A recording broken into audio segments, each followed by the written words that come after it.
একবার সাহাবী হযরত জাবের দয়াল নবীজি সাল্লাল্লাহু আলাইহি ওয়াসাল্লামকে দাওয়াত করলেন। নবীজি সাহাবীর দাওয়াত কবুল করলেন। হযরত জাবের খুশিতে আত্মহারা হয়ে বাড়িতে চলে গেলেন। বাড়িতে গিয়ে স্ত্রীকে খোঁজ খবরটা দিলেন আর মেহমানদারির জন্য প্রস্তুতি নিতে লাগলেন। বড় ছেলে আব্দুল্লাহকে নিয়ে খাসি জবাই করে অন্য কাজে যখন হযরত জাবের ঘর থেকে বাইরে গেলেন, ইতিমধ্যেই হযরত জাবেরের ছোট ছেলে ঘুম থেকে উঠে খাসি তালাশ করতে লাগলো। বড় ভাই তাকে জানায় খাসিটিকে জবাই করা হয়েছে। ছোট ভাই বায়না ধরল, খাসি কিভাবে জবাই করে আমাকে তা দেখাও। অগত্যা বড় ভাই ছুরি হাতে করে ঘরের পেছনে গিয়ে বলল, এখানে জবাই করা হয়েছে। ছোট ভাই জানতে চাইল কিভাবে। বর্ণনা করে বোঝাতে না পেরে অবশেষে বড় ভাই বলল, তাহলে তুমি মাটিতে শুয়ে পড়ো, আমি তোমাকে দেখাই। ছোট ভাই মাটিতে শোয়ার পর বড় ভাই তার গলায় ছুরি চালিয়ে জবাই করার নমুনা দেখাতে গিয়ে ছোট ভাইকে সত্যি সত্যি জবাই করে ফেলল। বড় ভাই যখন দেখলো ছোট ভাইয়ের গলা থেকে রক্ত গড়িয়ে পড়ছে, সে ছটফট করতে করতে একসময় নিস্তেজ হয়ে গেছে। তখন বুঝলো ব্যাপারটি কি ঘটেছে। আতঙ্কিত হয়ে সে নিকটবর্তী খেজুর গাছের চূড়ায় উঠে আত্মগোপন করে রইল।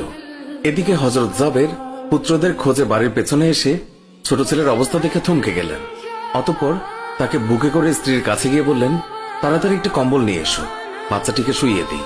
স্ত্রী রক্তমাখা সন্তানের লাশ দেখে চিৎকার করে কাঁদতে লাগলেন।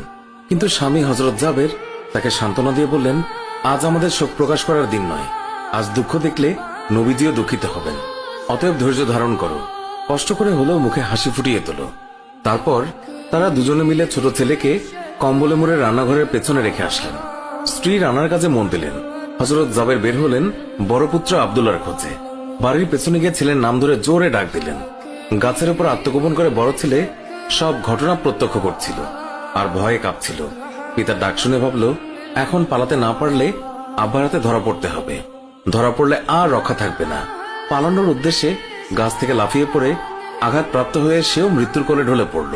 পিতা কাছে গিয়ে দেখেন আব্দুল্লাহর দেহে প্রাণের স্পন্দন নেই। বড় ছেলেকে কোলে তুলে তিনি বাড়ির ভেতরে আসলেন। স্ত্রীকে বললেন আরেকটি কম্বল নিয়ে আসার জন্য। বড় ছেলের এই অবস্থা দেখে দরদিমা পুনরায় আর্তনাদ করে উঠলেন। স্বামী তাকে পুনরায় সান্ত্বনা দিয়ে বললেন, ধৈর্য ধরো, আজ আমাদের দুঃখ প্রকাশের দিন নয়, আজ আমাদের পরম আনন্দের দিন। দয়াল নবীজি অল্প কিছুক্ষণের মধ্যেই আমাদের ঘরে তাশরিফ রাখবেন। তারপর দুজনে মিলে বড় ছেলের লাশও কম্বলে মুড়ে ছোট ছেলের লাশের পাশে রাখলেন। স্বামী স্ত্রী তাদের চোখের পানি মুছে মুখে হাসি ফুটিয়ে তুললেন। হযরত জাবের বাড়ির সামনে দাঁড়িয়ে নবীজির আগমনের অপেক্ষা করতে লাগলেন। অল্পক্ষণের মধ্যে নবীজিকে উটের পিঠে করে আসতে দেখা গেল।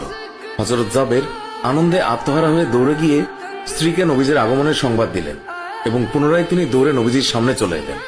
নবীজির উটের কাছে গিয়ে তাকে বাড়ি পর্যন্ত এগিয়ে